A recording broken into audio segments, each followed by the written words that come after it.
It was upon a morning of unusual stillness, even for London in the late autumn, that the case first presented itself to us. The fog, which had lain thick and oppressive over the city for several days past, had at last begun to lift, leaving behind it a pale and uncertain light that filtered weakly through the windows of our sitting-room in Baker Street. Holmes, who had spent the earlier hours in a state of languid abstraction, was stretched upon the sofa with his long fingers steepled beneath his chin, while I occupied myself with the perusal of the morning paper. The quiet was broken by a brief but decisive knock at the door, followed by the entrance of our landlady, who bore upon her face that particular expression which I had learned to associate with visitors of a more urgent or unusual kind. "A gentleman to see you, Mr. Holmes," she said. Holmes did not stir. "Show him in," he replied. The man who entered was of middle height, with a pale, drawn face and eyes which betrayed both fatigue and agitation. His clothes were those of a person of some means, though they had been donned with an evident lack of care, and there was about him an air of distraction which spoke of a mind burdened by some pressing anxiety. "Mr. Sherlock Holmes?" he said. Holmes inclined his head slightly. "I am he. Pray be seated. You have the advantage of me. My name is Arthur Penrose," the visitor replied, taking the offered chair, though he perched upon its edge as though unable to find rest. "I have come to you, sir, because I am at my wits' end. Scotland Yard has been informed, but he hesitated, then shook his head. They do not see what I see."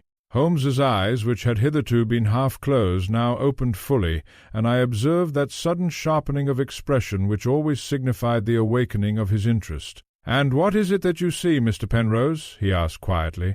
The man passed a trembling hand across his brow. "A pattern," he said. "A design. Something deliberate and hidden." Holmes leaned forward slightly. "Go on," he said. "It concerns my brother," Penrose continued. "Edward Penrose. He resides, or rather resided, at Hollowmere House, some miles outside London. 3 days ago he was found dead in his garden." I laid aside my newspaper. "Dead?" I said. "Under what circumstances?" Penrose's gaze shifted toward me.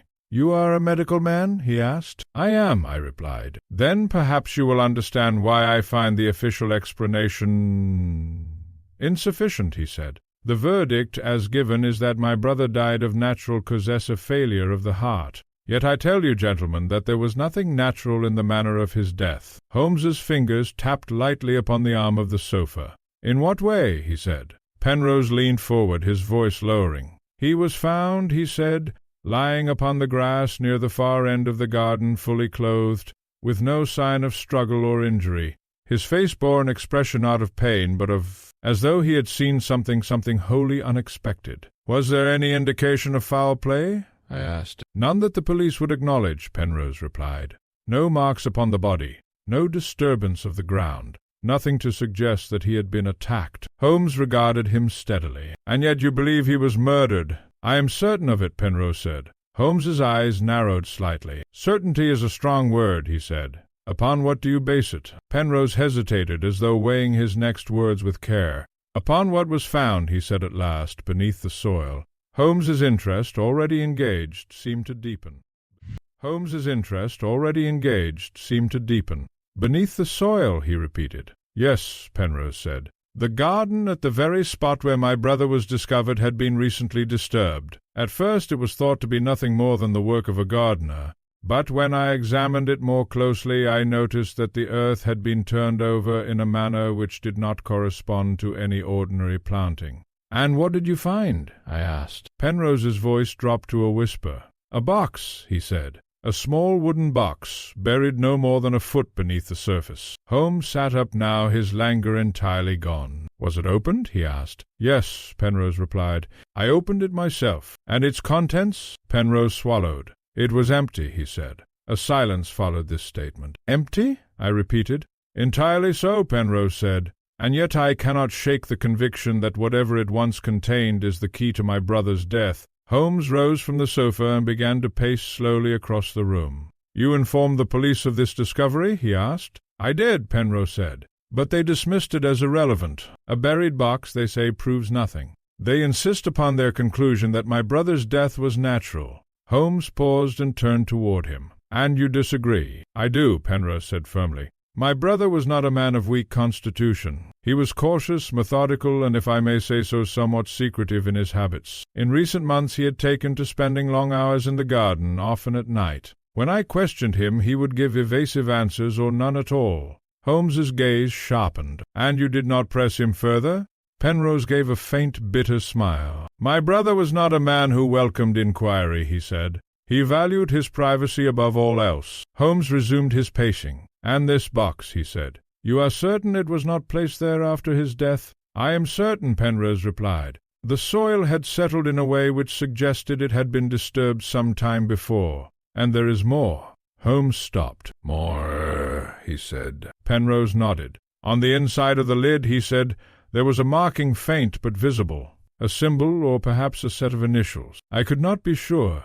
Holmes's eyes gleamed. "Did you preserve the box?" he asked. "I did," Penrose said. "I have brought it with me." He reached into the bag which he had placed beside his chair and produced a small, carefully wrapped parcel which he handed to Holmes. Holmes took it with evident interest and removed the covering. The box, when revealed, was of simple construction, plain wood, unadorned, and of a size which might easily be concealed within the earth. Holmes examined it closely, turning it over in his hands before opening the lid. I rose and moved nearer, eager to observe what might be discovered. "There," Penrose said, pointing. Holmes bent his head and studied the inner surface of the lid. For some moments he said nothing. "Well?" I asked at last. Holmes closed the box gently. "It is, as you say," he said, "a marking deliberate though faint. And does it mean anything to you?"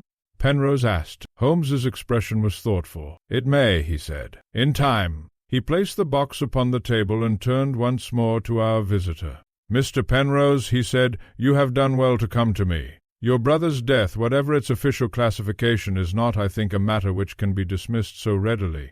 Penrose let out a breath which he seemed to have been holding. "Then you will take the case?" he said. Holmes inclined his head. "I will examine it," he said. "But you must understand that I can promise nothing beyond that." "That is all I ask," Penrose replied. Holmes glanced at me. "Watson," he said, "I think we shall take a trip into the country."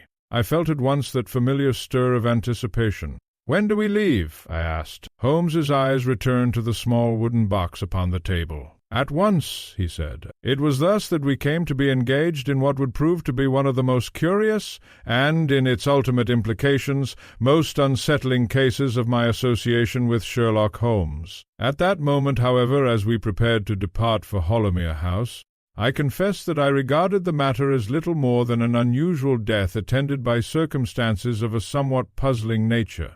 I could not then have foreseen that the secret buried in that quiet garden would lead us into a labyrinth of deception, where nothing was as it appeared, and where the truth itself lay hidden not only beneath the soil, but within the very hearts of those concerned. It has often been my experience that the most revealing demonstrations of Sherlock Holmes's extraordinary powers occur not in the heat of investigation, but in those quieter interludes when his mind, unburdened by urgency, turns its attention to the smallest and most trivial of details. Indeed, it was upon the smallest and most trivial of details. Indeed, it was upon the very morning of our departure for Hollowmere House that I witnessed one such exhibition so characteristic of the man, and so instructive in its implications that I feel compelled to record it here, though it bore no immediate relation to the case at hand. We had made our preparations with the efficiency which long habit had rendered almost instinctive. Holmes, as was his custom, carried little beyond what was strictly necessary, a small valise containing certain instruments of his trade, together with a few personal effects. For my own part, I had packed such medical supplies as I deemed prudent, though I was at that time far from anticipating their eventual necessity.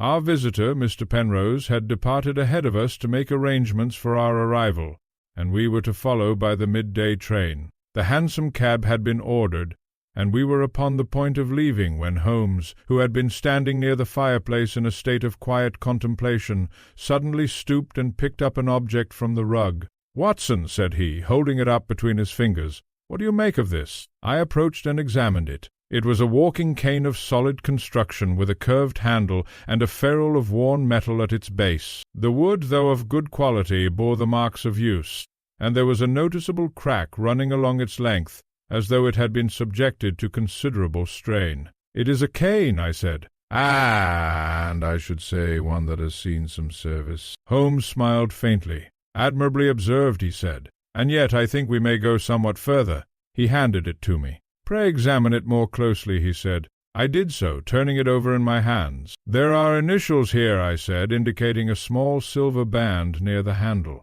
"J.H.B." "Just so," Holmes replied. "And what do those initials suggest to you?" "That the owner's name corresponds to them," I said, "though beyond that I cannot say." Holmes took the cane back and leaned against the mantel. "Let us consider the matter systematically," he said. "The cane is of good but not exceptional quality. It has been used extensively, as evidenced by the wear upon the ferrule. The crack suggests that it has recently borne a weight greater than that for which it was designed." "You mean that the owner leans heavily upon it?" I said. "Precisely," Holmes replied. "Now observe the angle of the wear at the base. It is not evenly distributed, but concentrated upon one side. What does that indicate?" I examined it again. "That the owner favors one side," I said. "Perhaps due to an injury." Holmes nodded approvingly. "Very good, Watson.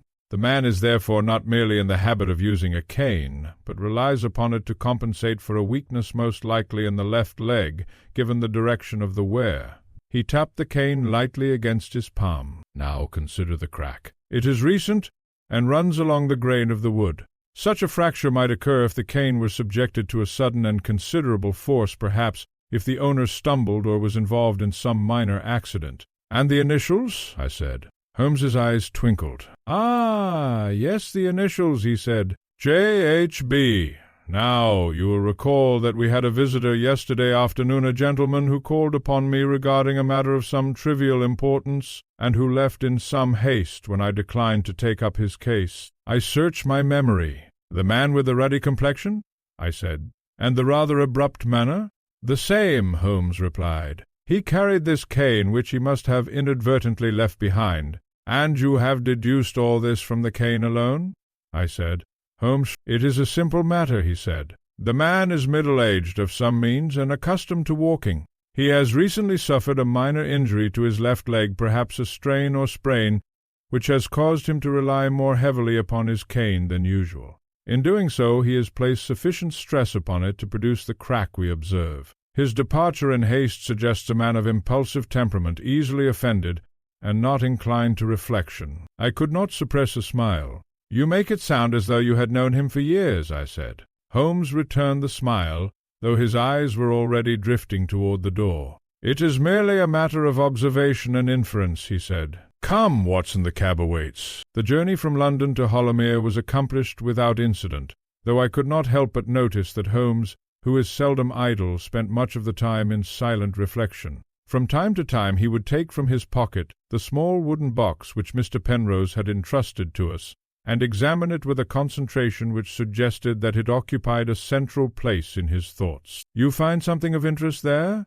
I asked, as the train sped through the fading outskirts of the city. Holmes did not immediately reply.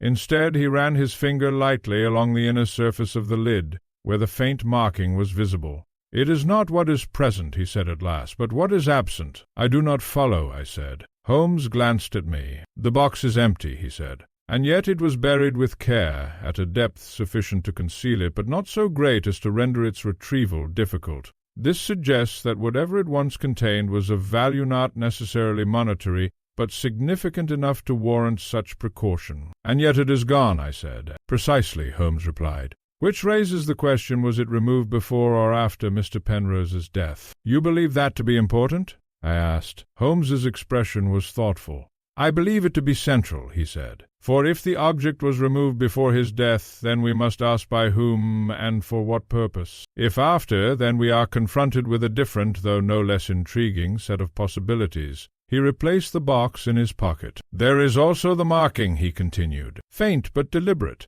Not an ornament, but an identifier." "Initials?" I suggested. "Perhaps," Holmes said, "though not in any conventional form. It may represent something more—" The train began to slow, and Holmes rose. "We shall soon have the opportunity to examine the scene for ourselves," he said, "and I have little doubt that it will provide us with the additional data which we require." Holomere House proved to be a substantial country residence, situated amidst grounds of considerable extent. The garden, which lay to the rear of the house, was of particular interest, for it was there that the body of Mr. Edward Penrose had been discovered. We were met upon our arrival by Arthur Penrose, whose agitation, though somewhat diminished, was still evident. "You have come," he said, grasping Holmes's hand with a fervour which bordered upon desperation. "I feared that you might reconsider." "I seldom reconsider," Holmes replied. "Now, if you please, take us to the garden." We passed through the house with minimal delay, and emerged into the open air. The garden, though well maintained, bore signs of recent disturbance, not in the sense of neglect, but rather in the subtle irregularities which Holmes had taught me to recognize. "There," Penrose said, indicating a spot near the far boundary. Holmes approached it at once, and I followed close behind. The ground had indeed been turned over, though it had since been partially restored. To the untrained eye it might have appeared unremarkable, but to Holmes it was clearly a point of interest. He knelt and examined the soil with minute care. "Yes," he murmured, "recently disturbed, and not by a gardener." "You are certain?" Holmes glanced up. "A gardener works with purpose," he said. "This has been done with caution and haste." He rose and surveyed the surrounding area. "Now, Mr. Penrose," he said, "you will show me precisely where your brother was found." Penrose stepped forward and indicated a spot no more than a few feet from the disturbed earth. "Here," he said. He was lying on his back just there. Holmes's gaze moved from the spot to the surrounding garden and then back again. "Curious," he said softly. "What is it?" I asked. Holmes did not immediately reply. Instead, he turned slowly, his eyes scanning the garden with a concentration which I had learned to recognize as the prelude to some significant observation. "It is not what we see," he said at last, "but what we do not see." I felt a familiar thrill of anticipation. "And what is that?" I asked. Holmes's eyes met mine. "Footprints, Watson," he said, "or rather the absence of them." I looked down at the ground. "But the soil has been disturbed," I said. "Surely." Holmes shook his head. "Not in the manner one would expect," he said. "If a man had approached, dug, and then departed, there would be some trace, however slight. Yet here we have none." He paused, then added, "which suggests that the individual who buried the box sand, the one who removed its contents, may not be the same." I felt a sudden quickening of the pulse. "Then there are at least two parties involved?" I said. Holmes's expression grew grave. "At least," he said, and as I stood there in that quiet garden, with the pale light of the afternoon fading slowly into evening, I could not help but feel that we had taken only the first step into a mystery whose true depth had yet to be revealed. If there is one quality which distinguishes the investigations of Sherlock Holmes from those of ordinary men, it is his extraordinary capacity to extract meaning from what others dismiss as trivial. Where the casual observer perceives only a patch of earth, Holmes sees a record silent, perhaps, but eloquent to one who knows how to read it. It was in this spirit that he now applied himself to the examination of the garden at Hollowmere House, and I confess that what I witnessed that afternoon left a deeper impression upon me than many more dramatic incidents of our adventures. Holmes remained for several minutes kneeling beside the disturbed soil, his long fingers moving lightly across its surface, occasionally pausing to lift a small quantity and examine it more closely. His manner was one of complete absorption. The world beyond that narrow circle of earth might, for all he knew, have ceased to exist. "You observe, Watson," he said at last, without looking up, "that the soil here differs in composition from that of the surrounding ground." I bent closer. "It appears somewhat darker," I said. "And finer." "Precisely," Holmes replied. "It has been recently turned, and in doing so, the lower layers have been brought to the surface. Yet there is more." He rose and stepped back, motioning me to take his place. "Examine it carefully," he said. I did as he instructed, though I confess that my untrained eye perceived little beyond what I had already noted. "I see nothing further," I said. Holmes smiled faintly. "That is because you are looking for something conspicuous," he said, "whereas the most significant details are often the least obvious." He knelt once more and pointed to a narrow indentation near the edge of the disturbed patch. "There," he said. I leaned in. "It is scarcely visible," I said. "And yet it is sufficient," Holmes replied. "What does it suggest to you?"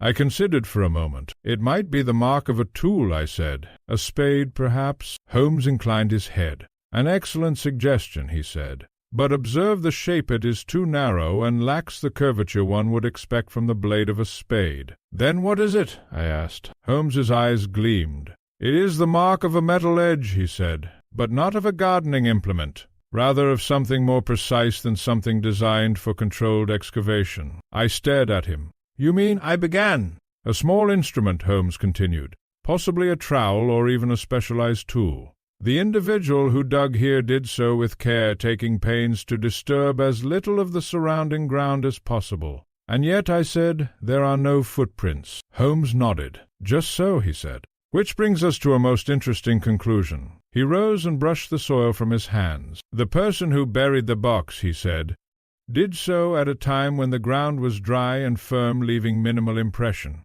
The one who later disturbed it, who removed the contents, did so under different conditions and with a different method." "You are certain there were two separate actions?" I asked. Holmes regarded me steadily. "As certain as one can be," he said. "The evidence supports it." Arthur Penrose, who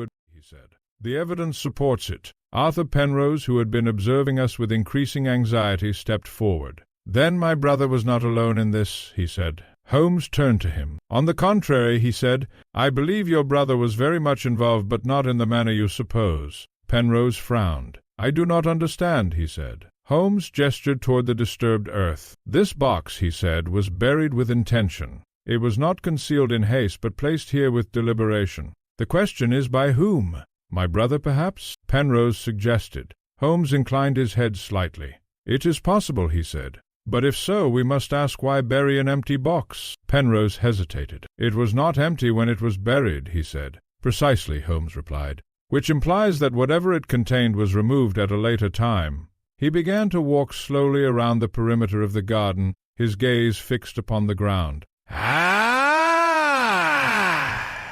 He continued. "We find no clear indication of that removal, no footprints, no disturbance consistent with the presence of a second individual." "Then how was it done?" I asked. Holmes stopped abruptly. "That," he said, "is the question." He turned his attention now to the area immediately surrounding the spot where Edward Penrose had been found. The grass there was slightly flattened, though not in a manner which suggested a violent struggle. "Your brother was discovered lying here," Holmes said. "Yes," Penrose replied. On his back, Holmes crouched and examined the grass with the same meticulous care he had applied to the soil. "There are signs of compression," he said, "consistent with the weight of a body, but no indication of movement. He fell and did not rise." "A sudden collapse," I said. "Indeed," Holmes replied, "which accords with the medical opinion, though not necessarily with the conclusion drawn from it." He rose and looked toward the house. "Tell me, Mr. Penrose," he said, "was your brother in the habit of working in the garden alone?" "He preferred solitude," Penrose said, "particularly in recent months." "And at night?" Holmes asked. "Yes," Penrose replied. "He would often be out here after dark." Holmes nodded thoughtfully. "And was there any particular part of the garden to which he devoted his attention?" Penrose hesitated. "This area," he said at last, indicating the disturbed patch. "He seemed especially concerned with it." Holmes's eyes narrowed slightly. "Concerned," he repeated. "In what way?" "He would examine the ground," Penrose said. "Dig, then fill it in again." I thought it an odd habit, but he gave no explanation. Holmes exchanged a glance with me. "A man who digs and then conceals his work," he said. "It suggests either secrecy or fear." "Fear?" Penrose echoed. "Yes," Holmes said.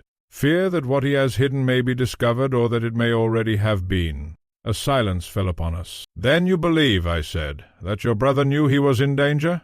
Holmes did not immediately reply. Instead, he moved toward the far edge of the garden, where a low hedge marked the boundary of the property. "Possibly," he said at last, "though whether he understood the nature of that danger is another matter." He examined the hedge briefly, then turned back toward us. "There is something else," he said. "What is it?" I asked. Holmes gestured toward the ground near the hedge. "Here," he said. I approached and looked down. At first I saw nothing. Then, as my eyes adjusted, I perceived a faint, leaner, narrow, almost imperceptible track running parallel to the hedge. "It is scarcely visible," I said. "And yet it is there," Holmes replied. "A track not made by a foot, but by something drawn or carried." "You mean something was dragged?" I said. Holmes shook his head. "Not dragged," he said.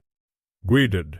I looked at him in confusion. "I do not follow," I said. Holmes's expression was one of quiet satisfaction. "You will," he said. "In time." He straightened and turned once more to Arthur Penrose. "Mr. Penrose," he said, "I must ask you one further question. Did your brother receive any visitors in the days preceding his death?" Penrose considered. "None that I am aware of," he said. "He kept to himself." Holmes nodded. "And yet," he said softly, "someone or something came to him." I felt a sudden chill. "What do you mean?" I asked. Holmes's gaze moved once more across the garden, lingering for a moment upon the disturbed earth, the flattened grass, and the faint track near the hedge. "I mean," he said, "that this is not merely a place where something was buried." He paused. "It is a place where something was delivered." The words hung in the air, heavy with implication. And as I looked once more upon that quiet, unassuming garden, I felt the first true stirrings of unease, for it was becoming increasingly clear that the secret buried there was not only something hidden in the past, but something which had moved, silently and unseen, in the present. It was upon the same afternoon, though some hours later, that we were afforded our first glimpse of what might be termed the official view of the affaire view which, though grounded in practical reasoning, failed in several essential particulars to satisfy the more exacting standards of my companion. Inspector Lestrade, who had been apprised of our presence at Hollowmere, arrived shortly after 4 o'clock, bringing with him not only the authority of Scotland Yard, but also that air of quiet confidence which I had learned to associate with a theory already formed, and, in his own estimation, largely confirmed. "Ah, Mr. Holmes," said he, as we met in the drawing-room, "I thought I should find you here before long. This sort of thing is right up your street, I take it." Holmes inclined his head. "It has its points of interest," he said. Lestrade cast a brief glance toward Mr. Penrose, who stood nearby, visibly anxious. "I have already had the place examined," he continued, "and I believe we are in a position to put a reasonable construction upon the matter."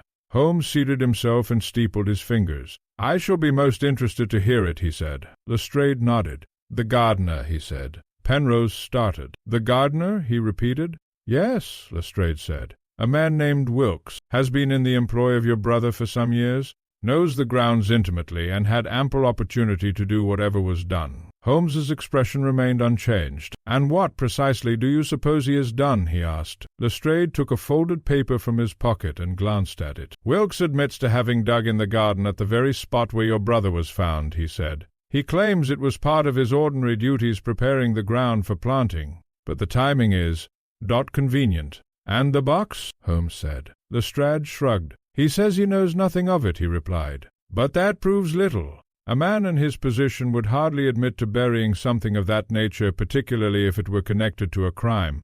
Holmes nodded slightly. "Quite so," he said. "There is more," Lestrade continued. "Wilkes has been observed on more than one occasion loitering in that part of the garden after dark. One of the housemaids reports seeing him there late at night, apparently engaged in some activity which he attempted to conceal when he realized he was being watched." Penrose turned pale. "I had no idea," he said. Holmes glanced at him. "You did not notice anything unusual in the gardener's behavior?" he asked. Penrose shook his head. "He has always been a quiet, reliable man," he said. "I cannot imagine." "Men are not always what they appear to be," Lestrade interjected. "Particularly when money is involved." Holmes raised an eyebrow. "You believe there is a financial motive?" he said. "It is a possibility," Lestrade replied. "Wilkes is not well paid. Your brother, on the other hand, was a man of some means. If there were something of value buried in that garden, something the gardener became aware of, then the temptation might have been considerable."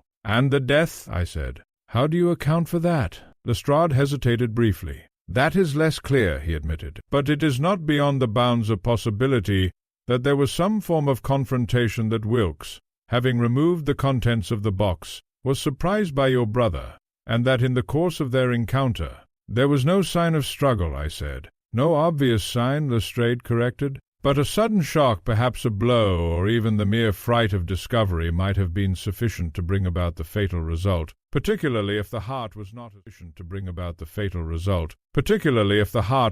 strong as we have been led to believe." Holmes rose and moved slowly to the window. "And yet," he said, "there are certain difficulties." Lestrade frowned. "Such as?" he said. Holmes turned. "In the first place," he said, "the absence of footprints. If Wilkes approached the spot dug, removed the contents of the box, and then departed, we should expect to find some trace of his movements. Yet none are present." Lestrade shrugged. "The ground has been disturbed," he said. "Any such traces might easily have been obliterated." Holmes shook his head. "Not entirely," he said. "There would remain some indication, however slight, but there is none." He paused, then continued. "In the second place, the condition of the soil suggests two distinct operations, one performed with care, the other with greater urgency. It is unlikely that a single individual, acting alone, would adopt such differing methods." Lestrade folded his arms. "You are suggesting more than one person?" he said. "I am suggesting," Holmes replied, "that the evidence does not support the conclusion that Wilkes acted alone, if indeed he acted at all." Lestrade's expression hardened slightly. "You always were one for complicating matters, Mr. Holmes," he said, "but sometimes the simplest explanation is the correct one." Holmes smiled faintly. "Sometimes," he said, "but not always." Penrose, who had been listening with increasing agitation, stepped forward. "Then you do not believe the gardener is responsible," he said. Holmes regarded him thoughtfully. "I believe," he said, "that Mr. Wilkes is a man who knows more than he has yet disclosed. Whether that knowledge implicates him in your brother's death is another question." Lestrade nodded. "Which we shall soon answer," he said. "I have already arranged for him to be brought in for questioning." Holmes inclined his head. "Then I shall be most interested to hear what he has to say," he said. Wilkes was produced shortly thereafter, a man of sturdy build, with weathered features and a manner which combined a certain rustic simplicity with a guarded reserve. He stood before us with his cap in his hands, shifting his weight uneasily from one foot to the other. "You are aware," Lestrade said, "of the circumstances under which you have been brought here?" Wilkes nodded. "Yes, sir," he said. "About the master." "And about the digging in the garden," Lestrade added. Wilkes's gaze flickered briefly. "I told you, sir," he said. "That was just my work." Preparing the ground, Holmes stepped forward. "You have been employed here for some years, I understand," he said. "Yes, sir," Wilkes replied. "And you are familiar with every part of the garden?" "I am, sir." Holmes nodded. "Then perhaps you can tell me," he said, "whether you have ever observed your employer engaged in any unusual activity in that part of the grounds." Wilkes hesitated. "Mr. Penrose kept to himself, sir," he said. "Didn't trouble me with his affairs." Holmes's eyes rested upon him steadily. "And yet," he said, "you were seen there at night near the very spot where he was found." Wilkes's face flushed slightly. "I go where my work takes me, sir," he said. "Sometimes that's late." "Indeed," Holmes said. "And did your work on those occasions involve digging?" Wilkes shifted again. "Maybe a bit," he said. Holmes leaned slightly closer. "And did you at any time uncover a box such as this?" He produced the small wooden box and held it up. Wilkes's eyes fixed upon it, and for a brief instant I thought I detected a flicker of recognition. "No, sir," he said quickly. "Never seen it before." Holmes studied him for a moment, then replaced the box. "Very good," he said. Lestrade stepped forward. "You expect us to believe that?" he said sharply.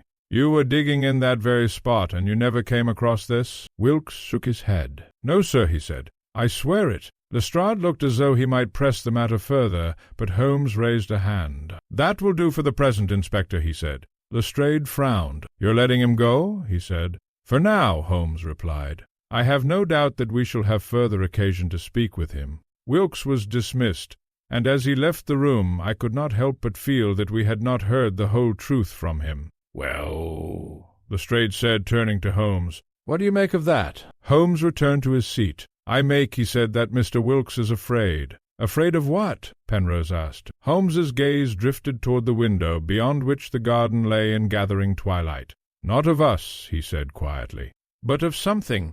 He paused. "Or someone who has yet to reveal himself." A silence followed this remark, and in that silence I became acutely aware of the growing complexity of the case. What had begun as a question of a buried box and an unexplained death had now expanded into something far less certain, something in which the obvious suspect might not be the true one, and in which the real danger lay still concealed. The dusk had fallen gently upon Hollowmere House, drawing a veil of quiet shadow across the lawns, and lending to the garden that peculiar stillness which often precedes the deeper hours of night. It was at such times, I had observed, that Sherlock Holmes was most inclined to his subtle inquiries, for where daylight reveals, darkness conceals, and it is often in concealment that truth finds its most delicate expression. After the departure of Inspector Lestrade and the reluctant withdrawal of Mr. Penrose to attend to certain domestic matters, Holmes expressed a desire to revisit the garden alone.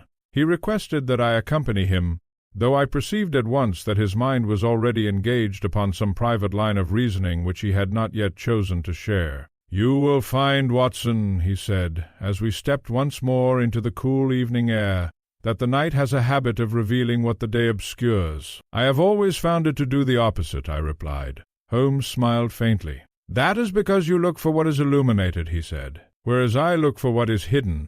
We made our way toward the far end of the garden, where the disturbed soil lay faintly visible in the dim light. Holmes carried with him a small lantern, the beam of which he directed not broadly, but in narrow, deliberate arcs lingering here and there with an attention which I could not but admire, though I did not yet comprehend its purpose. He did not at once return to the spot we had previously examined. Instead, he moved along the boundary hedge, following that faint, almost imperceptible track which he had earlier pointed out to me. "You recall this, Watson?"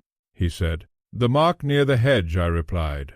Holmes nodded. "It is not the kind of trace that announces itself," he said. "Indeed, it would escape notice entirely were one not looking for it. And yet it is consistent. See how it runs parallel to the boundary, neither approaching nor receding from it." I bent closer, squinting in the low light. "It might be the passage of some tool," I suggested, "or perhaps a wheel." Holmes shook his head. "Too narrow for a wheel," he said, "and too regular for a tool carried by hand. No, Watson, this is something guided with intention, something that moves along a fixed path." "A rail."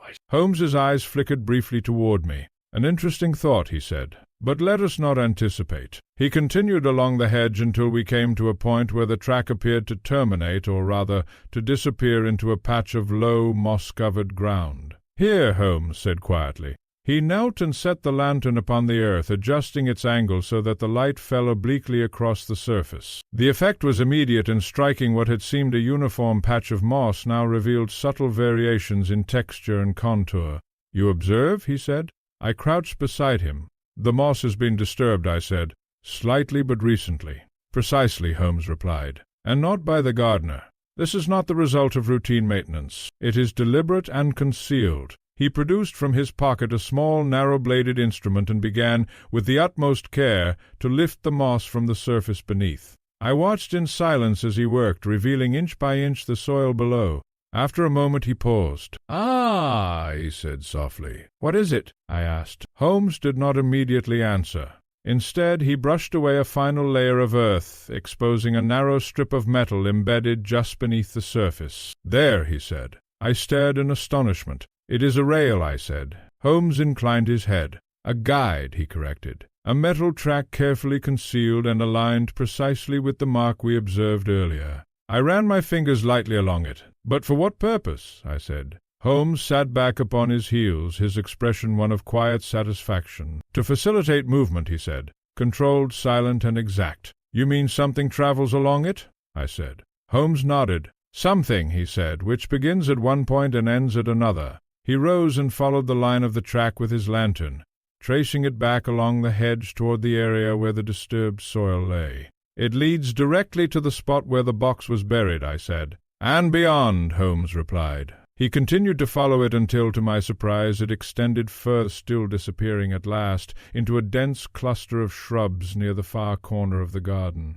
Holmes parted the branches and directed the lantern within. "Watson," he said, "come here." I joined him, and together we peered into the concealed space. What we saw there caused my breath to catch. Set low against the base of the hedge and almost entirely hidden from view was a small mechanical device, compact, intricately constructed, and mounted upon a set of narrow wheels which rested upon the metal track we had just uncovered. "Good heavens!" I murmured. Holmes's eyes gleamed. "A delivery mechanism," he said. "For what?" I asked. Holmes did not reply at once. Instead, he examined the device closely, his fingers moving lightly across its surface. "It is designed to carry something," he said. "Something small but significant. It travels along the track from this concealed position to the burial site and perhaps beyond." I felt a growing unease. "You mean whatever was in the box was transported by this device?" I said. "Very likely," Holmes replied, "and with a degree of precision which would render the process almost undetectable." "But who would construct such a thing?" I asked. Holmes straightened. "A man of ingenuity," he said, "and of purpose." He turned the lantern once more toward the device, and it was then that I noticed something which had previously escaped my attention. "Holmes," I said, "there is a marking here." He leaned closer. "Where?" he said. I pointed to a small plate affixed to the side of the mechanism. "There," I said. Holmes examined it, and I saw his expression change subtly but unmistakably. "It is the same," he said. "The same as what?" I asked. He glanced at me. "The marking within the box," he said. "Identical in form, though clearer here." I felt a sudden tightening in my chest. "Then the two are connected," I said. "Beyond doubt," Holmes replied. He fell silent then, his gaze fixed upon the device, and I knew that he had reached some conclusion which he was not yet prepared to disclose. At length he rose. "We must leave this as it is," he said, "for the present. You do not intend to remove it?" I asked. "On the contrary," Holmes said, "it may yet serve us." He turned back toward the house. "Come, Watson," he said. "We have seen enough for one evening." As we made our way once more across the darkened garden, I could not help but feel that we had crossed some invisible threshold in our investigation. What had begun as a mystery of death and concealment had now taken on a new and more troubling aspect, that of deliberate design, of machinery employed with silent efficiency, and of a mind capable of conceiving such a scheme. "And you have a theory?" I said as we approached the house. Holmes paused at the threshold and looked back once more into the darkness. "I have," he said quietly. "And you will share it?" I asked. Holmes's lips curved in that faint enigmatic smile which I had come to know so well. "In due course, Watson," he said. "For now let us say only this." He glanced once more toward the hidden device. "That the secret buried in this garden was never meant to remain buried at all. It is a singular fact, which I have had occasion to remark upon in more than one of my narratives, that when once a chain of events has been set in motion by an unseen hand, it rarely confines itself to a single manifestation. Rather, it tends by some strange and inexorable logic to repeat, to escalate, and to draw into its orbit all those who stand in proximity to it. So it proved in the present case. The discovery of the concealed mechanism in the garden had, I believe, confirmed in Holmes's mind the essential nature of the mystery, yet, as was his custom, he chose not to disclose the full extent of his conclusions. Instead, he adopted that curious stillness which always preceded decisive action, a stillness, not of inactivity, but of preparation. "We must wait," he said to me as we sat together in the small sitting-room allotted to us at Hollowmere House. "The situation is not yet ripe." "For what?" I asked. "For repetition," he replied. I confess that his answer did little to ease my mind. The thought that whatever agency had brought about the death of Edward Penrose might again be set into motion, perhaps, within the very grounds upon which we now resided filled me with a degree of unease, which I found difficult to conceal. "You anticipate a second attempt?" I said. Holmes leaned back in his chair, his long fingers pressed together. "I do not merely anticipate it," he said quietly. "I depend upon it." Before I could press him further, there came a sudden and hurried knock upon the door. It was Arthur Penrose, and his appearance was such as to banish at once all thought of speculation. "Mr. Holmes," he cried, "you must come at once." Holmes was upon his feet in an instant. "What has occurred?" he asked. "It is Wilkes the gardener," Penrose said, his voice trembling. "We have found him in the garden near the same place." Holmes seized his coat. "Alive?" he said sharply. "I do not know," Penrose replied. "Call me, Watson." Holmes called. We hurried from the house and out into the night, guided by Penrose's unsteady hand. The garden, which only hours before had seemed merely shadowed, now appeared charged with a strange and oppressive atmosphere. A lantern had been lit near the disturbed patch of ground, and by its flickering light I saw a figure lying upon the grass. It was Wilkes. He lay upon his side, one arm outstretched, his face turned partially toward us. As I knelt beside him I perceived at once that he was not dead, though his breathing was shallow and irregular. "He lives," I said. Holmes had already dropped to one knee and was examining the man with rapid precision. "The same condition," he murmured. "You mean?" With rapid precision. "The same condition," he murmured. "You mean?" I began. "As with Edward Penrose," Holmes said. "No visible injury, no sign of struggle." Wilkes gave a faint, involuntary movement, and a low sound escaped his lips. "He is attempting to speak," I said. Holmes leaned closer. "Easy, my man," he said. "You are among friends. Can you tell us what happened?" Wilkes's eyes fluttered open. For a moment they appeared unfocused, then they fixed upon Holmes with an expression of terror which I shall not soon forget. "It came," he whispered. "What came?" Holmes asked. Wilkes's hand trembled, and he raised it weakly, pointing toward the far end of the garden, toward the hedge. Holmes followed the direction of his gesture. "And then?" he said. Wilkes's lips moved again, but no sound emerged. His head fell back, and he lapsed once more into unconsciousness. I rose. "He must be taken inside at once," I said, "and kept warm. I shall attend to him." Holmes nodded. "Do so," he said. "But first—" He turned toward the hedge, his expression suddenly sharpened. "We must confirm something." Before I could protest, he moved swiftly across the garden, his lantern casting long, shifting shadows before him. I hesitated only a moment before following. We reached the spot where we had earlier uncovered the concealed track and the mechanical device. Holmes thrust aside the branches and directed the light within. "It has been used," he said. "How can you tell?" I asked. He pointed. "There," he said. "The wheels, see how the metal bears the marks of recent movement, and the track disturbed, though only slightly." I bent closer. "It is almost imperceptible," I said. "And yet sufficient," Holmes replied. "The mechanism has been activated, and within the last hour." A chill passed through me. "Then Wilkes," I began. "Was in the path of whatever it carried," Holmes said. He straightened and looked back toward the spot where the man lay. "Or perhaps," he added, "was not intended to be." "What do you mean?" I asked. Holmes's eyes were distant. "I mean that the target may not have been Wilkes at all," he said. I stared at him. "Then who?" I began. Holmes turned toward me. "Who indeed, Watson?" he said. We returned to the spot where Wilkes had been found, and with Penrose's assistance carried him into the house. I set about administering such treatment as I could, though I found myself confronted by a perplexing absence of symptoms. There was no wound, no discoloration, no indication of poison in the ordinary sense, only that same peculiar condition of collapse which we had observed in the case of Edward Penrose. Holmes, meanwhile, stood at the window, his gaze fixed upon the garden.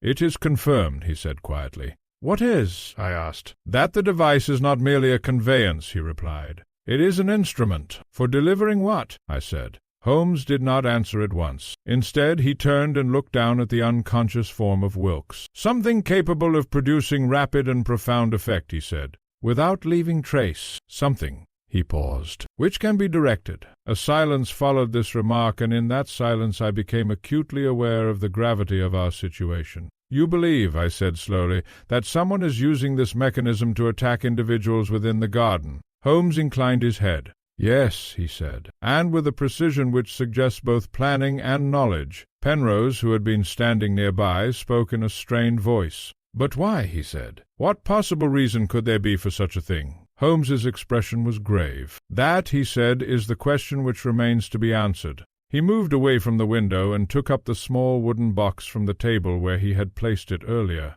"This," he said, holding it up, "was not merely a container. It was part of a System A system which we are only now beginning to understand." "And the contents?" I said. Holmes's eyes met mine. "Are no longer buried," he said. A faint sound escaped from Wilkes, and I turned back to him. "He may yet recover," I said, "but he will require careful observation." Holmes nodded. "See that he receives it," he said, "for he may prove to be of greater value to us alive than any evidence we have yet uncovered." He paused, then added, "And we must ensure that there is no third incident." I felt a sudden tightening in my chest. "You believe there will be another?"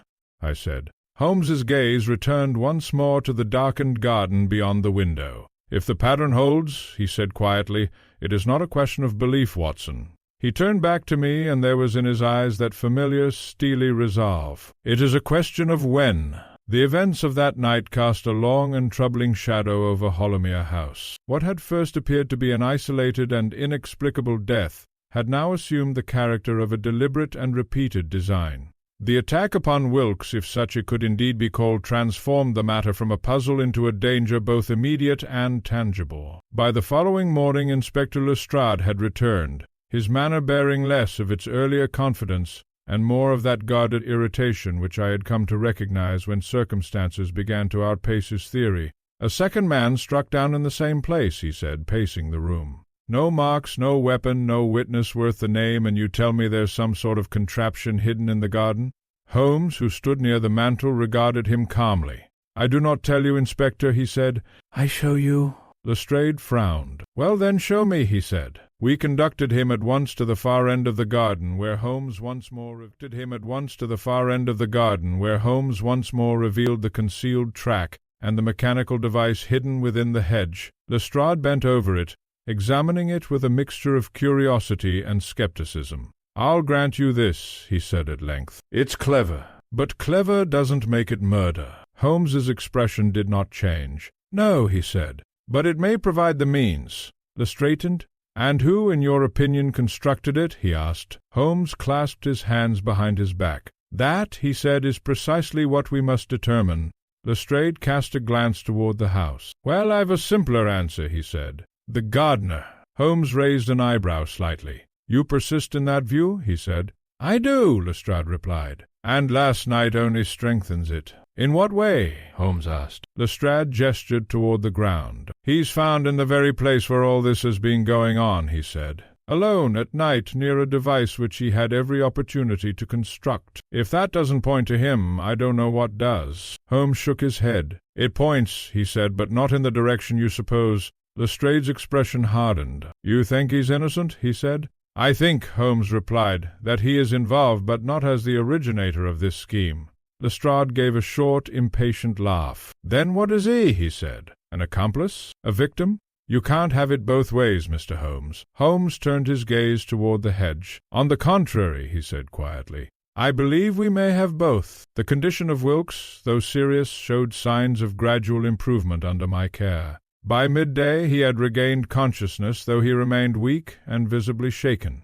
Holmes lost no time in seeking an interview with him, and I was present during the exchange which followed. Wilkes lay propped upon pillows, his weathered face pale, his eyes still clouded with the memory of whatever he had experienced. "You are able to speak?" Holmes asked gently. "Aye, sir," Wilkes replied faintly. Holmes drew a chair closer to the bed. "Then I must ask you to recall as clearly as you can the events of last night," he said. "You were in the garden near the place where your employer was found." Wilkes nodded. "I was, sir," he said. "For what purpose?" Holmes asked. Wilkes hesitated. "I," he began, then stopped. Holmes's voice remained calm. "You were examining something," he said. "Something you had discovered." Wilkes's eyes flickered. "Yes, sir," he said at last. Holmes inclined his head. "You had seen it before?" he asked. Wilkes nodded again. "A few days past," he said. "Didn't know what to make of it. Thought it might be some contrivance of the master's. And last night?" Holmes prompted. "I went to look again," Wilkes said. "Thought I might follow it, see where it led." Holmes leaned slightly forward. "And did you—" Wilkes swallowed. "I did, sir," he said. "It runs along the hedge just as you've seen. I followed it to the far end where it goes into the bushes." "And then?" Holmes said. Wilkes's hands trembled slightly. "I heard something," he said. "What kind of sound?" I asked. "A faint one," Wilkes replied. "Like metal moving. Not loud, but enough to catch the ear." Holmes's eyes sharpened. "And what did you do?" he said. "I looked," Wilkes said. "Moved the branches aside, and there it was." "The device," Holmes said. "Yes, sir," Wilkes replied. "Only it was moving." A silence fell upon the room. "Moving?" I repeated. Wilkes nodded. "Along the track," he said. "Slow like but steady. Coming toward me." "And what did you do?" Holmes asked. Wilkes's gaze grew distant. "I stepped back," he said. "Didn't like the look of it." He faltered. "Then what?" Holmes said. "There was a smell," Wilkes whispered. Holmes exchanged a quick glance with me. "What kind of smell?" he asked. Wilkes closed his eyes briefly, as though trying to recall. "Sharp," he said. "Not like anything I've known." It caught in the throat, made the chest tight. I felt a sudden recognition. "And after that?" Holmes said. Wilkes shook his head weakly. "I don't remember, sir," he said. "Only that I couldn't breathe, and then nothing." Holmes sat back, his expression grave. "That will do," he said. "You have been most helpful." When we withdrew once more to the garden, Holmes remained silent for some time, his gaze fixed upon the concealed track. "You heard him," I said. "The device was active. It released something. A vapor, perhaps." Holmes nodded slowly. "A volatile agent," he said. "Delivered at close range, and capable of producing rapid collapse," I added. "Without leaving visible trace," Holmes said. I looked toward the house. "Then Edward Penrose," I began. "Was exposed in the same manner," Holmes completed. A chill passed through me. "But to what end?" I said. Why construct such an elaborate mechanism to deliver whatever it is? Holmes did not immediately reply. Instead, he walked slowly along the hedge, tracing the path of the track with his eyes. "There is intention here," he said at last. "Precision. This is not the work of a man acting on impulse." "And yet," I said, "the suspicion continues to fall upon Wilkes." Holmes turned to me. "And therein lies the design," he said. "You mean he is meant to be suspected?" I said. "Precisely," Holmes replied. "His presence in the garden, his knowledge of the grounds, his admitted activities all point toward him. It is too convenient. I considered this. Then someone has arranged matters so that he appears guilty," I said.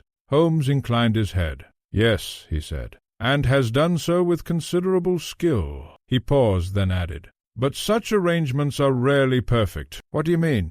I asked. Holmes's eyes gleamed faintly. "I mean, Watson," he said, "that in attempting to conceal himself, our adversary has left behind something far more revealing than he intended." I felt a stir of anticipation. "You have found something?" I said. Holmes smiled slightly. "Let us say," he replied, "that I have noticed a discrepancy." "And you will share it?" I asked. Holmes turned toward the house. "In time," he said. "For now it is sufficient that we understand this." He cast one last glance toward the hidden device. "That the true author of this scheme is not the man who stands in the light, but the one who remains, as yet, in shadow. It has long been my observation that when Sherlock Holmes arrives at that stage in an investigation where facts, however curious, begin to align themselves into a coherent pattern, his manner undergoes a subtle but unmistakable transformation. The restless analysis gives way to quiet certainty, the questions diminish, and in their place arises a decisive, almost surgical clarity of purpose. Such was his condition upon the morning following Wilkes's strange collapse. He spoke little at breakfast, and when he did, it was not of the case, but of matters so entirely unrelated that I could only conclude he was deliberately avoiding the subject. Yet there was in his eye that keen inward light which told me his mind was fully engaged, and that some plan carefully constructed and no doubt perilous was already taking shape.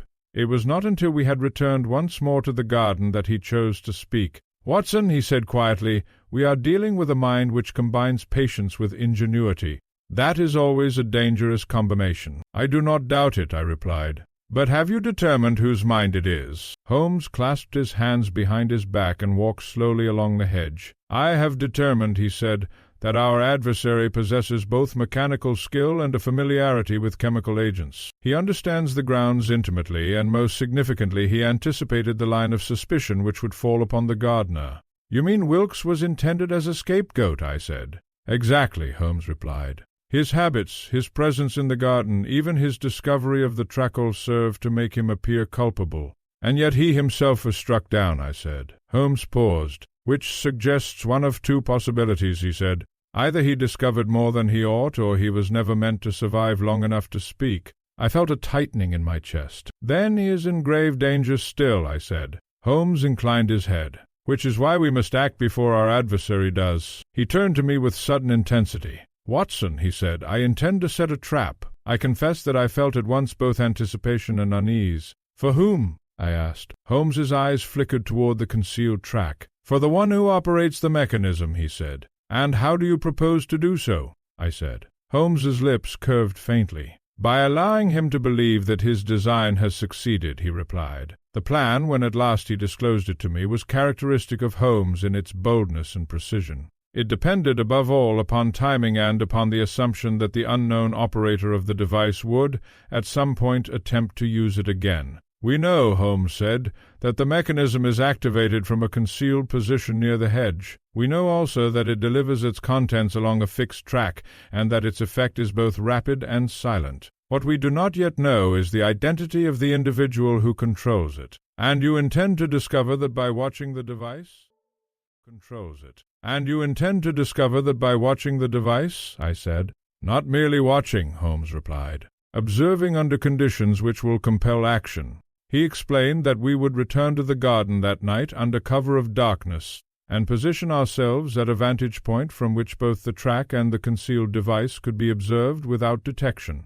"But what will induce the culprit to act?" I asked. Holmes regarded me steadily. "A target," he said. I felt a sudden unease. "You do not mean—" I began. Holmes raised a hand. "You need not concern yourself unduly," he said. "The target will be an illusion." He went on to describe how a figure constructed with sufficient realism to deceive at a distance would be placed near the spot where Edward Penrose had been found. It would serve as bait, drawing the attention of whoever might be watching from concealment. "And you believe that will be enough?" I said. Holmes's expression was calm. "I believe that our adversary, having already acted twice, will not resist the opportunity to complete what he has begun," he said. "And if he does act?" I said. "Then we shall be ready," Holmes replied. The remainder of the day was spent in quiet preparation. Holmes worked with meticulous care, constructing the decoy from materials readily available within the house, and positioning it with such precision that, in the dim light of evening, it bore a striking resemblance to a man standing motionless upon the lawn. I could not but admire the ingenuity of the device, though I confess that the circumstances lent it an air of grim foreboding.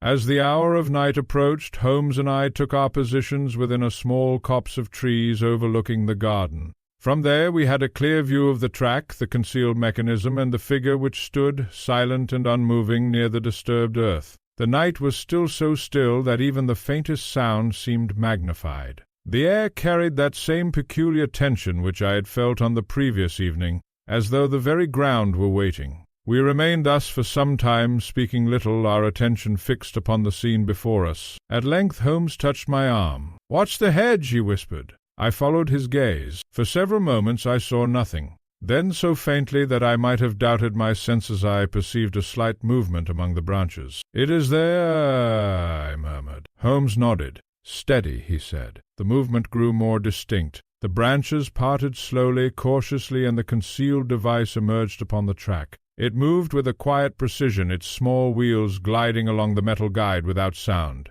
I felt my pulse quicken as it advanced, inch by inch, toward the waiting figure. "Now," Holmes whispered. But he did not move. "Wait," he added. The device continued its progress, drawing ever nearer to the decoy. For a moment I feared that we had miscalculated, that it would reach its destination without revealing the hand that guided it. Then, from the darkness beyond the hedge, a shape detached itself. A man. He moved with care, keeping low, his attention fixed upon the mechanism as it advanced along the track. The lantern light caught his face only briefly, but in that instant I saw enough to know that this was no gardener. Holmes rose silently to his feet. "Now," he said. In 2 swift strides he crossed the ground and sprang forward, seizing the man by the arm. The figure struggled, but Holmes's grip was iron. "Not another step," Holmes said sharply. I rushed forward to assist, and together we secured the man, who now stood revealed in the dim light, his expression a mixture of fury and alarm.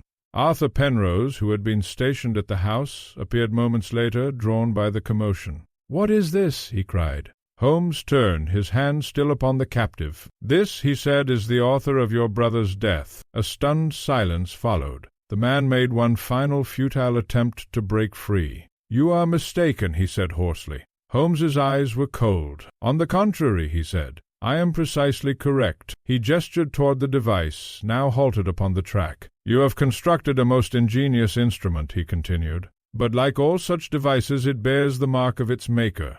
The man's face paled. "I know who you are," Holmes said quietly, and in that moment, as the truth stood poised upon the edge of revelation, I felt that the long and intricate web of deception was at last about to unravel. There are few moments in the course of an investigation more striking than that in which Sherlock Holmes, having gathered together the scattered threads of a mystery, draws them into a single coherent design. It is then that what had seemed confusion resolves itself into order, and the most obscure circumstances are shown to possess both meaning and intention. Such a moment now presented itself within the dimly lit drawing-room of Hollowmere House. Our prisoner, having been secured, was brought inside under Holmes's direction. Arthur Penrose, pale and visibly shaken, stood near the fireplace, while Inspector Lestrade, summoned in haste, arrived shortly thereafter, his expression a mixture of surprise and impatience. "Well, Mr. Holmes," he said, removing his gloves, "you appear to have made an arrest without waiting for official sanction."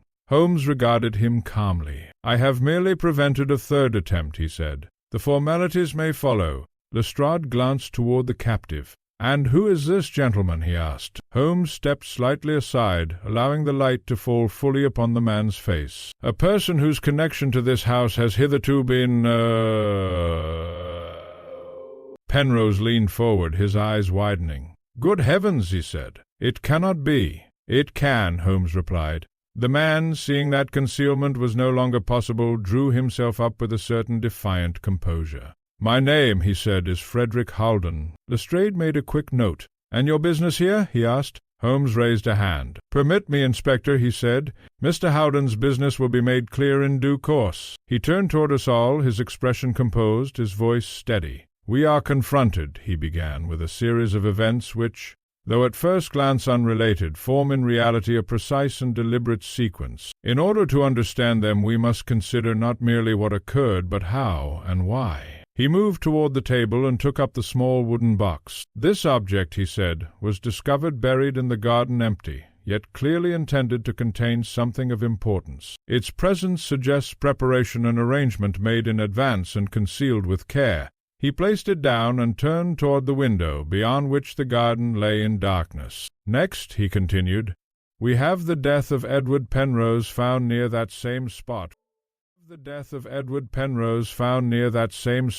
no visible sign of injury, and yet in a state of sudden and fatal collapse. The official conclusion, death by natural causes, fails to account for the circumstances in which the body was discovered." Lestrade shifted slightly, but did not interrupt. "Then," Holmes went on, "we have the second incident, the collapse of the gardener, Wilkes, under conditions strikingly similar to those of the first. This repetition is of the utmost significance, for it demonstrates that we are not dealing with chance, but with design." He paused, allowing his words to settle. "The key to that design lies in the mechanism concealed within the hedge," he said, "a device of considerable ingenuity, constructed to travel along a hidden track and deliver its contents at a precise location." Penrose shuddered. "You mean the thing that attacked them?" he said. Holmes inclined his head. "Not attacked in the conventional sense," he said, "but exposed them to an agent subtle, rapid in effect, and difficult to detect." I could not but recall Wilkes's description. "The vapor," I said. "Precisely," Holmes replied. "A volatile substance, released at close range, capable of producing immediate physical collapse, without leaving the usual traces associated with poison." Lestrade frowned. "And you say this man," he gestured toward Haldon, "constructed it?" Holmes's gaze rested upon the prisoner. "Not merely constructed it," he said, "but employed it twice, and was in the act of doing so a third time when we intervened." Haldon's lips tightened, but he did not speak. Holmes resumed. "The question, then, is not whether he is responsible, but why." He turned now toward Arthur Penrose. "Your brother, Mr. Penrose, was a man of cautious habits, reserved and inclined to secrecy. In recent months he devoted increasing attention to the garden, and in particular to the area where the box was discovered. This suggests that he was engaged in some activity which he wished to conceal." Penrose nodded slowly. "I believe that to be true," he said. Holmes continued, "It is my belief that Edward Penrose came into possession of something, an object, or perhaps a document of sufficient importance to warrant its concealment. He buried it in the garden, intending either to safeguard it or to retrieve it at a later time." "And it was taken," I said. "Yes," Holmes replied. "Removed by another who had knowledge of its existence and of its location." He turned once more toward Haldon. "That individual," he said, "is before us." Haldon gave a short, bitter laugh. "You make it sound so simple," he said. Holmes's expression remained unmoved. "Simplicity," he said, "is often the final result of complex reasoning." He went on. "Mr. Haldon, as we now know, possessed both the technical skill to construct the mechanism we discovered and the knowledge required to employ the agent it delivered. He also possessed something equally essential, access." Lestrade looked up. "Access?" he said. Holmes nodded. "To the grounds, the layout of the garden, and most importantly to the habits of its owner," he said. Penrose turned toward Haldon, his face pale. "You knew my brother," he said. Haldon's silence was answer enough. Holmes continued. "Having learned of the buried object, Mr. Haldon devised a means by which he might retrieve it without detection. The mechanism allowed him to operate at a distance, avoiding the risk of being observed within the garden itself." "And the death?" Lestrade said. Holmes's voice grew quieter. "That," he said, "was not, I think, the original intention." A murmur passed through the room. "You believe it was an accident?" I said. Holmes inclined his head slightly. "Consider the circumstances," he said. "Edward Penrose, aware of the concealed object, returns to the garden, perhaps to retrieve it, perhaps to verify its safety. At that moment the mechanism is activated, releasing its contents at close range. The result is immediate collapse." Penrose covered his face. "Good God," he whispered. Holmes went on. "The second incident, the collapse of Wilkes, was, I believe, a consequence of discovery. The gardener, having noticed the track, began to investigate. In doing so, he placed himself in the path of the device." "And the third?" Lestrade said. Holmes's eyes flickered. "An attempt to eliminate a witness or to complete what had been begun," he said. He turned fully toward Haldon. "You return tonight," he said, "to ensure that no trace of your design remained, and perhaps to silence any who might interfere with it." Haldon's composure faltered. "You cannot prove that," he said. Holmes's smile was faint. "On the contrary," he said, "the mechanism, the track, the markings upon both the device and the box all connect you to the scene. Your presence here at this hour completes the chain." Lestrade stepped forward. "I think we have heard enough," he said. He placed a hand upon Haldon's shoulder. "Frederick Haldon, I arrest you on suspicion of murder." Haldon did not resist. As he was led away, a heavy silence settled upon the room. Penrose sank into a chair. "And the object," he said faintly. "What was it that my brother buried?" Holmes stood for a moment in thought. "That," he said, "is a question which remains unanswered." I looked at him in surprise. "You do not know?" I said. Holmes's gaze moved toward the garden. "I know only this," he said. "Whatever it was of sufficient value to provoke ingenuity, secrecy, and ultimately death." He paused. "And that, Watson," he added quietly, "is often value enough. There are occasions in the course of my association with Sherlock Holmes when I have believed a matter to be concluded, only to discover often at the very threshold of resolution that the truth extends further still, like the final turn of a labyrinth whose exit lies just beyond sight. Such was the case at Holomere House, where, despite the arrest of Frederick Haldon and the apparent explanation of the mechanism, there remained one question of undeniable importance. What, precisely, had Edward Penrose buried in his garden?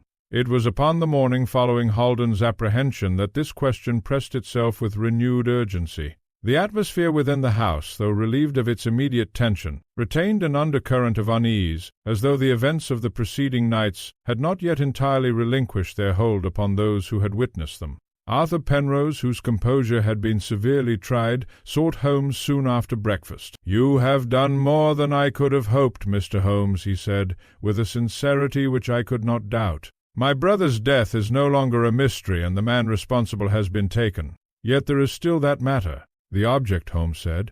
Penrose nodded. "I must know," he said. "If it was of such importance as to bring about all this, then surely—" Holmes raised a hand gently. "You shall know," he said. "But not, I think, in the manner you expect." I observed that his tone was not one of mere reassurance, but of quiet certainty. There was, indeed, a peculiar gravity in his manner that morning, a suggestion that the final piece of the puzzle had already fallen into place within his mind. "You have discovered something further," I said. Holmes turned to me. "I have confirmed," he replied, "what I suspected from the beginning." "And that is?" I asked. "That the box, though empty when found, was never intended to retain its contents for long," he said. Penrose frowned. "I do not understand," he said. Holmes rose. "Then let us return once more to the garden," he said. The air was cool and clear, the lingering traces of the previous night's unease now softened by the pale light of morning. Yet as we crossed the lawn toward the now familiar patch of disturbed earth, I could not shake the impression that we were approaching the final revelation of something far more intricate than we had first imagined.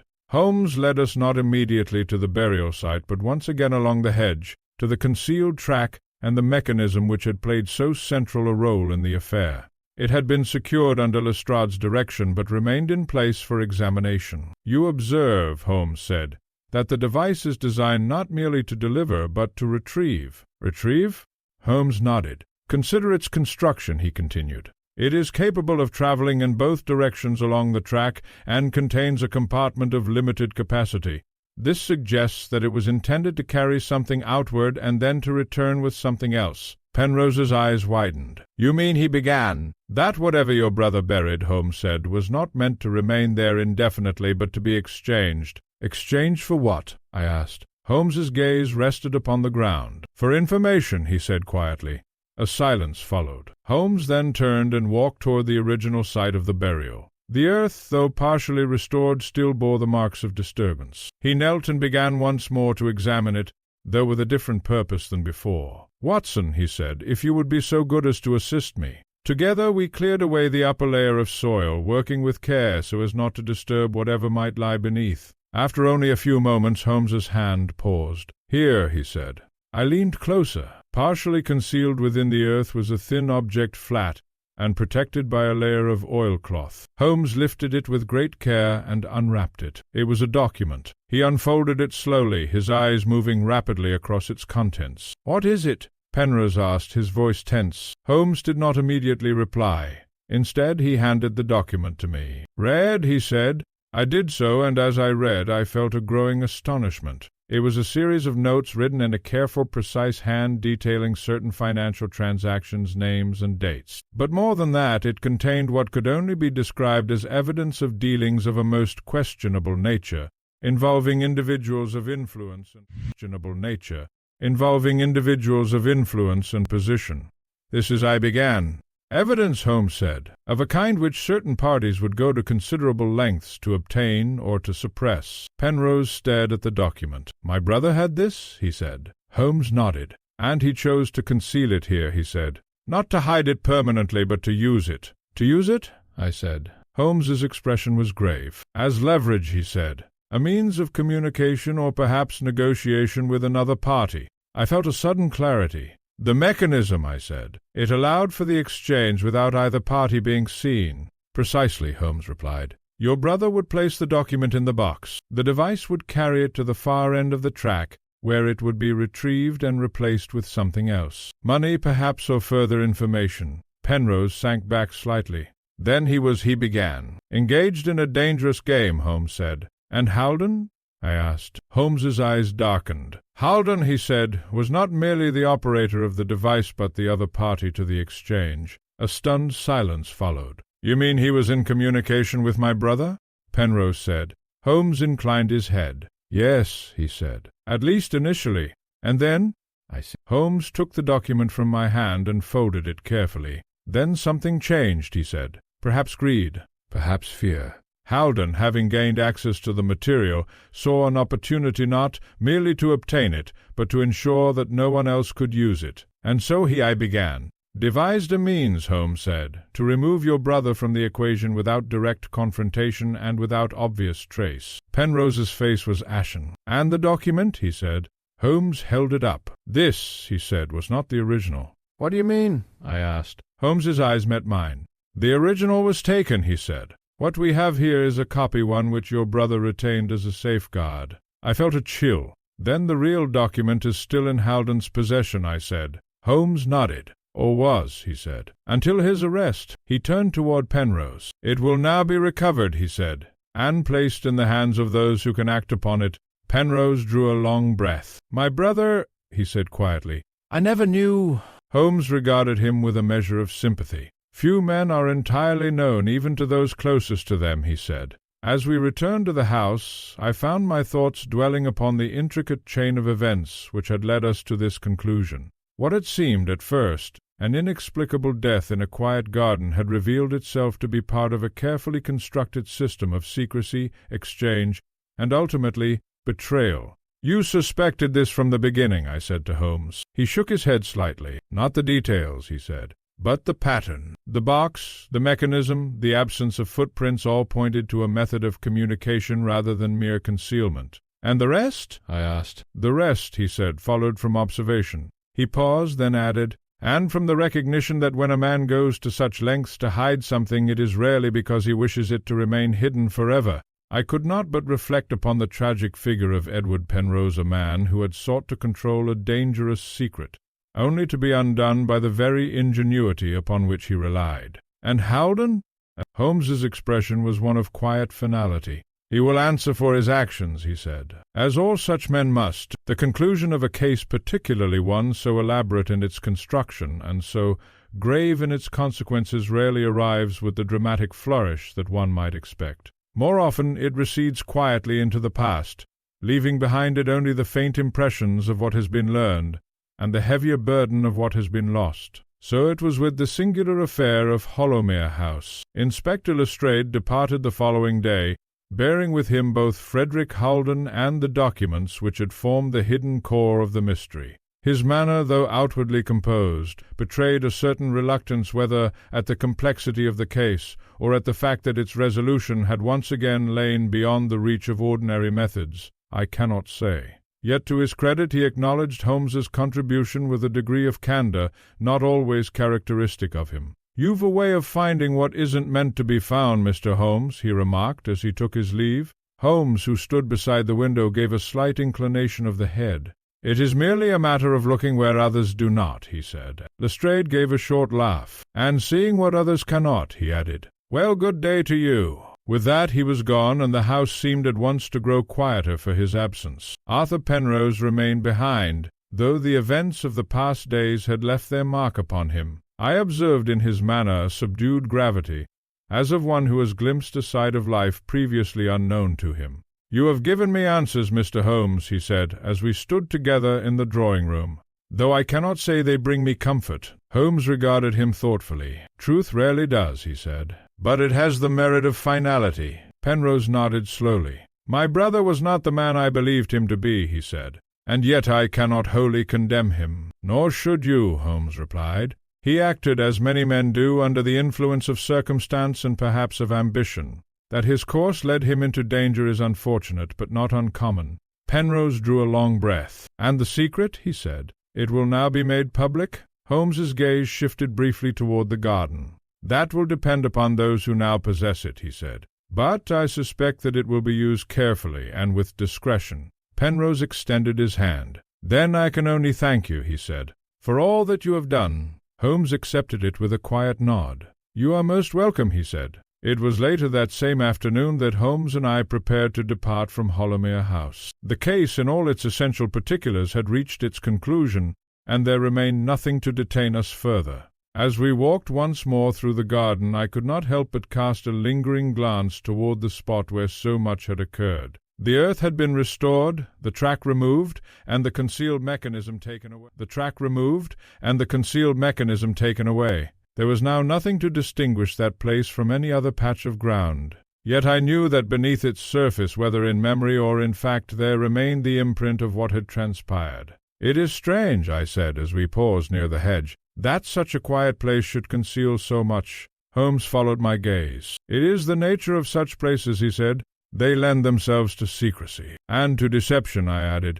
Holmes's lips curved faintly. "Deception, Watson," he said, "is rarely a property of place. It resides in the mind." We resumed our walk, and after a few moments I ventured another question. "There is one aspect of the case which still puzzles me," I said. Holmes glanced at me. "Only one?" he said. I smiled. "Very well, one which I believe you have not fully addressed," I said. "Why did Holden return a third time? If he had already obtained the document and eliminated your brother, what need had he to risk exposure?" Holmes considered this for a moment before replying. "A fair question," he said, "and one which touches upon the deeper motive behind his actions." He paused, then continued. "Holden was not merely concerned with obtaining the document. He was concerned with controlling the situation entirely. The existence of the gardener who had discovered the track posed a threat. Moreover, there remained the possibility that your brother had left behind some further evidence, as indeed he had." "The copy," I said. "Precisely," Holmes replied. "Holden could not be certain that all traces had been removed. His return was an attempt to ensure that nothing remained which might connect him to the affair, and instead, I said, it led to his capture." Holmes inclined his head.